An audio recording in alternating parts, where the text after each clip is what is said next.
Tesla CEO Elon Musk polling his Twitter followers on whether they distrust billionaires or politicians more. With 14 hours remaining, 76% vote politicians are less trustworthy. He also dared New York Congresswoman Alexandria Ocasio-Cortez, who he recently sparred with on the platform, to run the same poll with her own followers.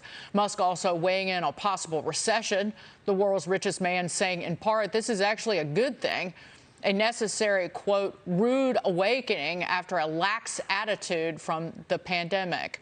Liz, your reaction to Musk, well, certainly ginning up interest in Twitter by being very active on it. Yeah.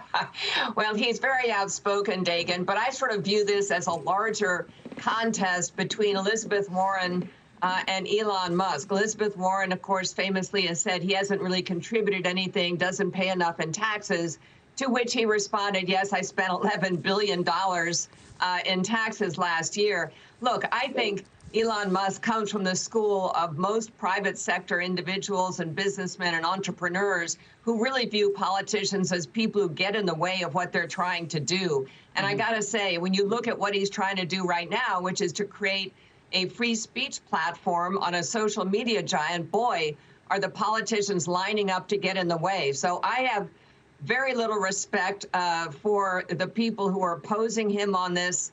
And I'd have to say I would certainly be with the 76% saying that politicians are less trustworthy. Yes, Ken, I think Elon's point is that billionaires, well, they became billionaires because they created a thing or things that people want and love and gravitate to. And certainly Elon, as if I know him, but let's just call him by his first name from here on out, he became a billionaire because he's one of the greatest entrepreneurs in modern history. And all these Democrats who are pushing a climate change agenda, the fact that they've turned their backs on him, who made electric vehicles cool. You know, look at the jobs that he's created, and all the billionaires. Jeff Bezos, how many jobs created because of Amazon? I mean, Elizabeth Warren, how many jobs has she created? And look, I hope this goes through. I really hope he owns Twitter. I love more polls like this.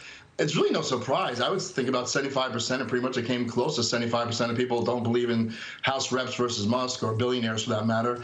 And the reason why, look at Nancy Pelosi. She makes $200,000 a year, and she's worth north of $100 million.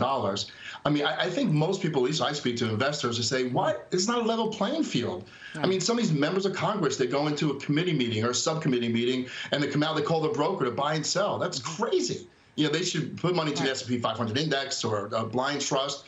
But I think that's where a lot of the stink comes from, Dagan, is that these same politicians here to serve us serve themselves. Right. And I also see a government, particularly the Federal Reserve, that has made the rich that much richer with this giant blowout of the balance sheet. And much of what the Biden administration has done, fomenting inflation, debt payment moratorium for student debt, the inflation, the record high gas prices, that crushes the middle class and the lower middle class. So in the last couple of years, the rich have gotten so much richer, and the middle class and lower middle class have just, the government has put the thumb on them and their livelihoods. So again, if you're going to vilify, who you vilifying here? Better the politicians than the rich who have actually helped the middle class, like Jeff Bezos.